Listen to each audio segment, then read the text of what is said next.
كل سنة وانتم طيبين وعيد أضحى مبارك عليكم. وبالمناسبة دي حابب أقول لك يا صاحبي، لو انت يعني هتموت وتاكل لحمة فده مش ذنب حيوان بريء إنه يتذبح. يعني انت ممكن تشتري اللحمة جاهزة، واخد بالك؟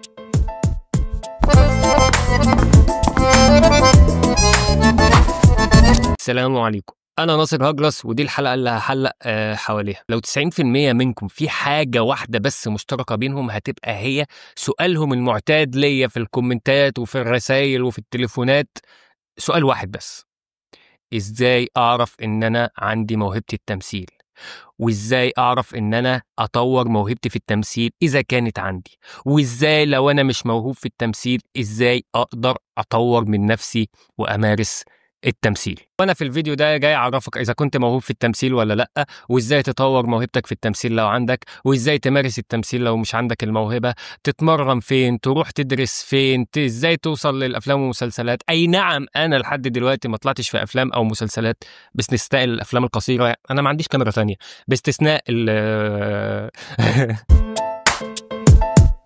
باستثناء الافلام القصيره. وهقول لك ازاي برضو تطلع في افلام ومسلسلات حتى لو انا ما طلعتش، لان انا ما طلعتش لحاجات بتتعلق بيا انا شخصيا ملهاش علاقه بالصناعه طبعا. يعني عايز تعرف انت موهوب في التمثيل ولا لا؟ احب اقول لك انت موهوب في التمثيل. مش محتاجه حاجه يعني. وهثبت لك بالدليل اللي انت يا صديقي موهوب بالتمثيل. التمثيل بالذات دونا عن باقي الفنون هو متعلق قوي بالنفس البشريه، متعلق بالانسان. اذا انت انسان اذا انت تقدر تمثل، بل بالفعل انت اصلا مثلت كتير في حياتك. ياما وانت قاعد مع اصحابك وكنت بتحاول تبان ان انت مبتسم وبتضحك وفرحان، برغم ان انت من جواك بتعيط ومتدمر وهتموت كده ومتكسر حتت حتت حتت، بس مش عايز يبان عليك قدام صحابك. على العكس من ده برضو في ناس بتكون عادي، يعني المود بتاعها كويس، بس هي بتتصنع الحزن للوصول لاغراض تانية معينه. وافتكر كمان وانت صغير كنت بتتصنع العياط والبكاء والنحيب بسبب نتيجتك المدرسيه الزباله اللي تقرف، بس انت كنت يعني بتوفر اكت عشان ايه؟ عشان اهلك في البيت ما يزودوهاش عليك. which is حركه جامده جدا كلنا مثلناها. كلنا متفقين ان احنا عندنا الفطره او البذره بتاعه التمثيل جوه كل واحد فينا. اللي بيفرق بقى ان الممثل بيعرف امتى يبداها ويبدا احاسيسه ومشاعره في الاحساس المعين اللي هو بيقرر يحسه، وامتى يفصل عن الاحساس ده. طب ده بيجي ازاي؟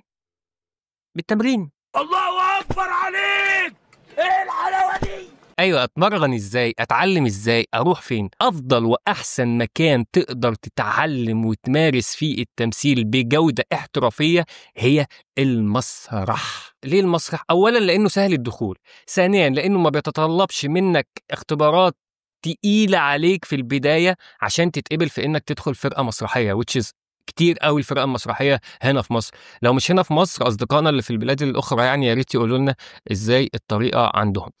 فين الاقي فرق مسرحيه اقدر اشارك فيه؟ اولا فرق الجامعه. لو انت في الجامعه، كل جامعات مصر بكلياتها عندهم فرق تمثيل. تروح الكليه بتاعتك مكتب اسمه رعايه الطلاب وتقول لهم لو سمحت انا عايز اشترك مع فرقه المسرح التابعه هنا للكليه، وهم هيوصلوك. الناس دول مش هيطلبوا منك اختبارات عشان تتقبل او لا، اختبارات قبول ورفض.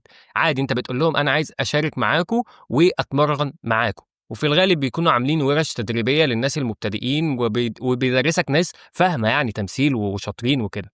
بتبدا معاهم وبتتمرن معاهم وبتتعرف على الحركه بتاعه الممثل، وبتتدرب على على تدريبات التنفس. بتاخد مشاهد، تعرف ازاي تقسم الجمل، تعرف ازاي تحسن الاداء بتاعك. في ناس بينصحوك وفي ناس شبهك مبتدئين بتجربوا مع بعض. فالموضوع بتاع المسرح ده مهم قوي قوي قوي قوي، وخصوصا ان انتوا لما بتتدربوا كويس وانتوا داخل الكليه ومن كتر البروفات كمان انتوا بتعملوا عرض مسرحي وبتعرضوا للجمهور. وفي حاجز كبير قوي من التوتر في المجال بتاع التمثيل ده بيتكسر وانت بتقدر تكسره مع ركوبك المسرح. باولو ما انت يا باولو، ما انت يا باولو. ركوبك المسرح يعني مش بتتكوي يعني بالمعنى الوسخ، لا يعني بتوقف على خشبة المسرح وتمثل الجمهور، وهو أحلى إحساس هيمر عليك في حياتك. طيب أنا لسه ما دخلتش الكلية أو أنا اتخرجت من الكلية، أقدر أروح فين؟ تقدر تروح قصور الثقافة والبيوت الفنية. أي مدينة في مصر ليها قصر الثقافة بتاعها، بتروح قصر الثقافة وبتعمل نفس اللي عملته في مكتب رعاية الطلاب عندك في الكلية، تروح قصر الثقافة، يا جماعة فين فرقة قصر الثقافة، تدخل وتقول لهم أنا عايز أشترك معاكم، إيه الحاجات اللي أنتوا طالبينها، أعمل إيه مواعيدكم، طب أنا مبتدئ، طب هيقول لك كذا. والناس كلها فريندلي جدا، الناس كلها في الكوميونتي بتاع المسرح ده هتلاقيهم بيرحبوا بيك جدا، ولاد أو بنات، الموضوع يعني فريندلي فوق ما تتخيل، وهتبقى احلى ايام حياتك بجد ممكن تقضيها في المسرح. كمان في المسرح بيعرضك لانك بتقرا نصوص كتير جدا بانواع كتير جدا، لهجه عاميه مصريه، ولهجه لكنات خارجيه بانواعها، لغه عربيه فصحى لما تيجي تمثل روايات من الادب العالمي، تتمرن على مخارج الالفاظ بتاعتك ومخارج الحروف بتاعتك ان هي تبقى منضبطه وكويسه، بتفهم بقى لغه عربيه اكتر وبتوسع اكبر، وبتعرف بقى بتركيز بعض من قوانين اللغه العربيه، وانت بقى انت ونفسك بقى تقدر تطور في ده او لا.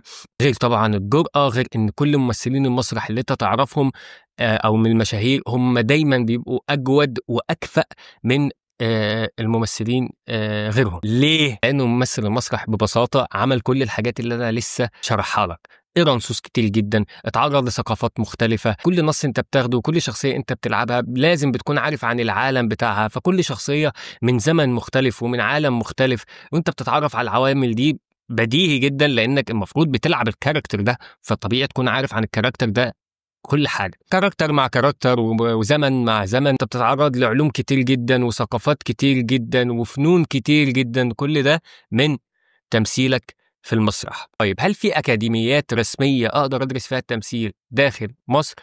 أكاديمية الفنون بمعاهدها المختلفة، سواء معهد السينما أو معهد فنون مسرحية. وخد بالك أنت لو عايز تدرس تمثيل فمعهد سينما مش بيدرس تمثيل، معهد السينما بيدرس إخراج، بيدرس تصوير، بيدرس سيناريو، ولكن التمثيل بتدرسه في معهد الفنون المسرحية. معهد فنون مسرحية بتدرس فيه التمثيل المسرحي والإخراج المسرحي والديكور المسرحي وأقسام تانية كتير زي النقد المسرحي وهكذا. طيب أعمل إيه عشان أقدم معهد فنون مسرحية؟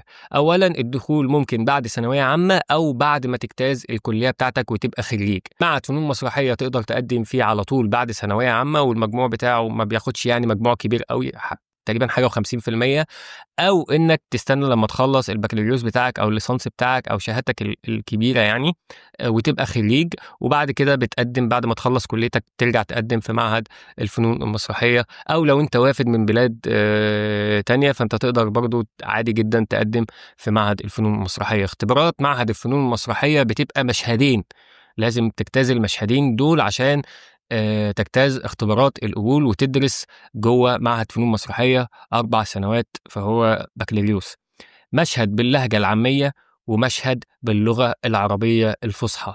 أعرف منين معهد فنون مسرحية اختبارات القبول بتاعته بتفتح إمتى وإزاي أروح أفتح ملف؟ تروح معهد فنون مسرحية في منطقة الهرم وتسأل إمتى أقدر أسحب ملف وإمتى اختبارات القبول، أو بتتابع صفحتهم على الفيسبوك وهم دايما بينزلوا منشور بإمتى الاختبارات بدأت وهكذا. في قسم معتمد وفي قسم موازي داخل فنون المسرحية.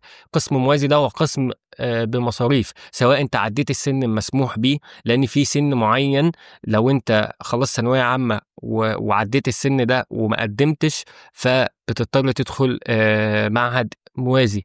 نفس الدراسه كلهم بيبقوا مع بعض، بياخدوا نفس المحاضرات وبيمتحنوا نفس الامتحانات، الفرق بس ان دول بيدفعوا مصاريف لانهم مش موافين شروط السن، ودول ما بيدفعوش مصاريف وبيدخلوا عادي بالمصاريف العادية المدعومة. يعني من مميزات برضو أكاديمية الفنون إن أنت بتبقى ممثل نقابي، بيبقى معاك كارنيه نقابة، أي ما بتحتاجش إن أنت تدفع ضرائب أو يطلع لك تصريحات زي الممثلين اللي مش من أكاديمية الفنون. طيب عندي طرق إيه تانية غير معهد فنون مسرحية؟ السوشيال ميديا مش محتاجة حاجة يعني، وده الطريق اللي أنا خدته حرفيا. ده بهزر. طريق السوشيال ميديا طبعا لا غنى عنه حاليا، حتى لو انت في معهد فنون مسرحيه او حتى انت مشيت في اي طريق من طرق التمثيل، لابد ان انت تدخل عالم السوشيال ميديا، لان ده ما عادش اختيار في ايدك او خارج ايدك، انت لازم يبقى لك كيان موجود على السوشيال ميديا. السوشيال ميديا كمان بتعرفك للجمهور. يعني انا لو رحت اي مكتب من مكاتب الكاستنج دلوقتي، هنتكلم دلوقتي عن مكاتب الكاستنج، بس انا لو رحت وشي هيبقى معروف جدا ليهم، وفرصتي ممكن تبقى احسن من غيري كمان. يعني لو ما مثلتش في افلام ومسلسلات، فانا ببني كيان بتاعي وببني مشروعي الخاص، سواء هنا على اليوتيوب او على اي منصه تانية، وبنتج فيه الفيديوهات اللي انا بحبها على قد ما قدرت حاليا. ان شاء الله ممكن الدنيا تتطور معايا قدام وانتج افلامي الخاصه، مين عارف. اقول لكم انا كمان طريقي الخاص، انا ازاي عرفت ان انا جوايا موهبه التمثيل، وازاي خدت القرار ان انا عايز اكمل في المجال ده، وهكذا. حاجه مهمه كمان بقى، لحد ما تجيلك فرصتك في التمثيل واثناء طريقك وانت بتتطور، ضروري قوي ان انت تبقى بني ادم مثقف. كل ما الممثل بقى مثقف اكتر، كل ما الممثل بقى ممثل اشطر واشطر واشطر واشطر. اقرا روايات مختلفه، اقرا كتب مختلفه، اتفرج على وثائقيات، اتفرج على افلام من انواع عمرك ما تعرضت ليها. انا مثلا ما كنتش بحب الافلام الهندي، بس والله اديتهم فرصه، لقيت الافلام الهندي يا جدعان جامده موت. ما كنتش بحب الروايات، كنت بحب الكتب المقاليه العاديه، بس لما عرضت نفسي للروايات لقيت نفسي بحب الروايات موت. اسمع مزيكا مختلفه من بلاد مختلفه، روح متاحف لو محافظتك او بلدك فيها متاحف، انزل وعرض نفسك لاي نوع من انواع الثقافه. اي تفصيله جيده بتاخدها ناحيه حياتك الشخصيه كانسان، فالتفصيله دي بتثقلك وبترقيك احنا كنا بنتكلم عن ايه؟ كممثل، خد بالك.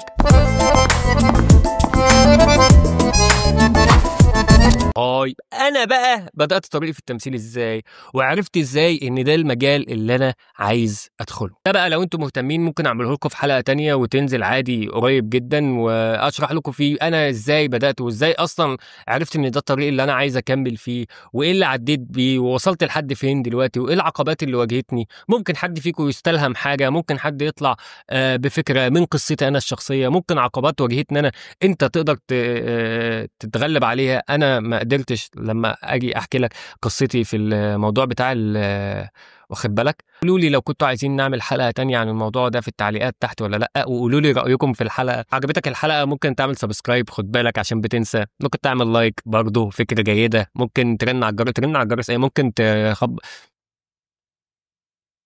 تفعل الجرس، انا اقصد تفعل الجرس. بس كده، انا ناصر هجرس، ودي الحلقه اللي انا كنت بحلق حواليها، واخد بالك.